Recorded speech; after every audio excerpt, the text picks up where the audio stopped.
Are you slowly losing your strength? Or did you just stop using it without realizing? Think about that for a second.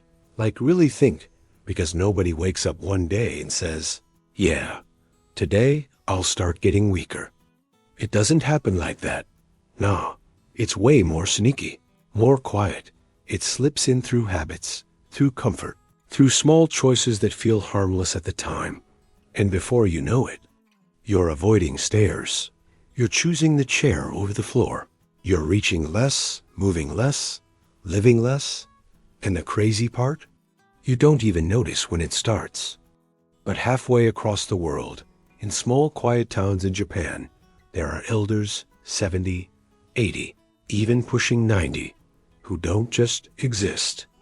They move, they live, they flow through their day with a kind of strength that feels almost unfair.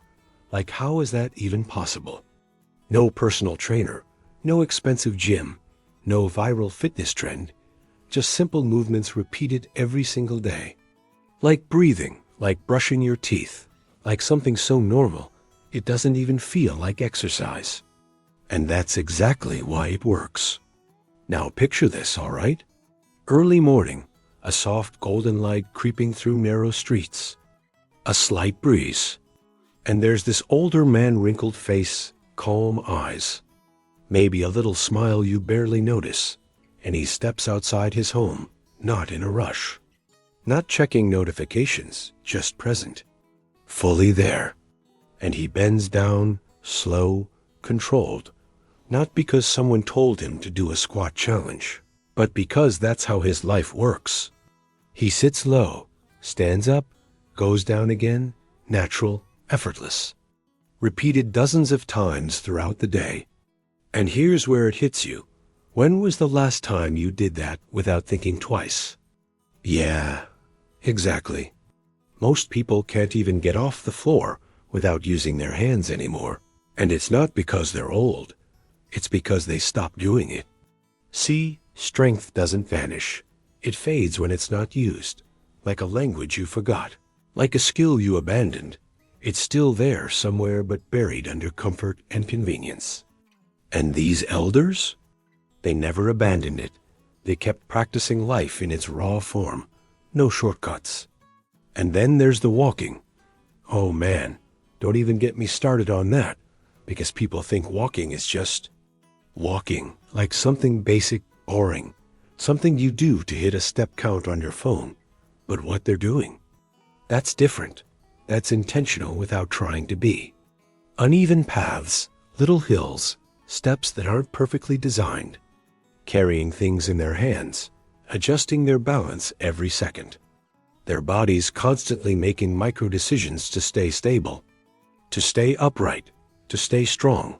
And meanwhile, someone else is inside on a treadmill, staring at a screen, walking in place, going nowhere, and somehow thinking it's the same thing.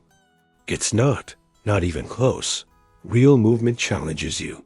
It forces you to adapt, to react, to stay alive in your body. And that's something machines just can't replicate, no matter how advanced they look. And here's something kind of funny, but also a little sad. People pay thousands of dollars trying to simulate a lifestyle that already exists for free. Yeah, free. Just outside your door, waiting for you to step into it.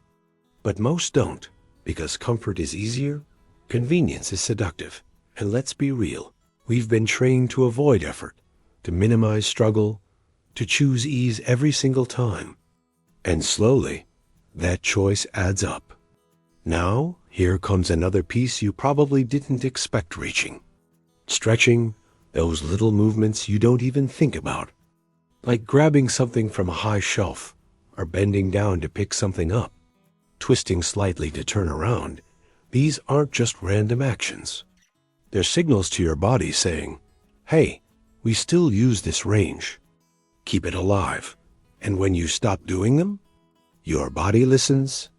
It starts shutting things down, tightening up, reducing your mobility, bit by bit, like closing doors you forgot were even open. And one day you reach for something and realize you can't, or it hurts, or it feels awkward, and you brush it off like, I'm just getting older. But nah, that's not the full story. You just stopped reminding your body what it's capable of. You stopped speaking its language. And these elders? They never stopped having that conversation. And then comes something so simple, it almost feels stupid to talk about, but it might be one of the most powerful things in this whole story. Carrying.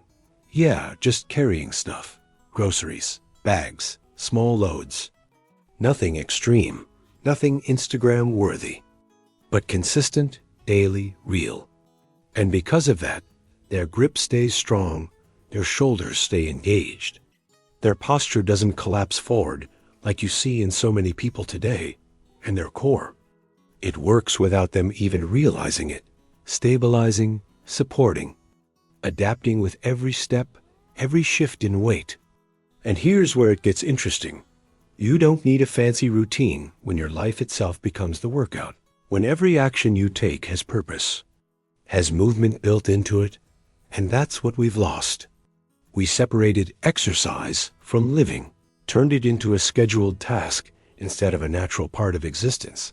And in doing that, we made it easier to skip, easier to avoid, easier to forget. And oh man, the floor sitting, this one hits different. Because it exposes everything, your flexibility, your strength, your balance, your control. It's all there, no hiding, and these elders sit down and get up multiple times a day like it's nothing. Like it's just part of life, because for them it is, and for you, it might feel like a challenge, maybe even impossible, and that gap right there, that's the difference between maintaining ability and slowly losing it.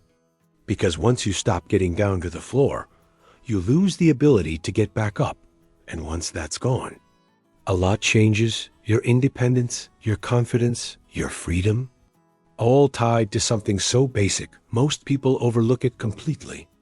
And then there's the last movement, the one nobody talks about because it doesn't look impressive. It doesn't feel intense. It won't get you likes or comments, but it might be the most important of all.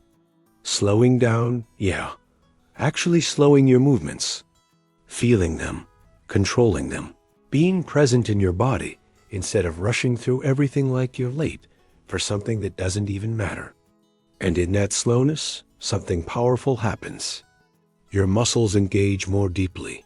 Your mind connects with your body again. Your balance improves, your awareness sharpens, and suddenly, you're not just moving. You're understanding how you move, and that awareness, it protects you, it keeps you safe, it keeps you capable, and it's something most people never develop because they're always in a hurry, always distracted, always somewhere else mentally. And here's the truth that might sting a little. This isn't about Japan. It's not about culture or genetics or some secret ancient technique. It's about consistency, about choosing to move in ways that challenge and support your body every single day, about refusing to let comfort slowly take everything from you without a fight. And yeah, maybe you're thinking, I'll start later, or I'm too busy right now, or it's not that serious. But that's exactly how it begins. That's the trap. That's the slow fade nobody warns you about until it's too late. So let me ask you again, are you getting weaker? Or are you just living in a way that makes weakness inevitable? Because the good news is, you can change it. Right now, not perfectly, not all at once, but step by step, movement by movement, decision by decision. And it doesn't have to be complicated. It just has to be consistent. So maybe today you sit on the floor for a few minutes. Maybe you take a walk that's a little less comfortable. Maybe you carry something instead of avoiding it. Maybe you slow down just enough to actually feel your body again. And yeah, it might feel small, even pointless at first, but that's how it starts. That's how it builds, quietly, steadily, until one day you realize you're stronger than you thought, more capable than you expected, and not fading like you feared. And if this hit you even a little, like if something in you went, damn, that's true, then don't just sit there. Do something with it. Drop a comment. Share this with someone who needs to hear it.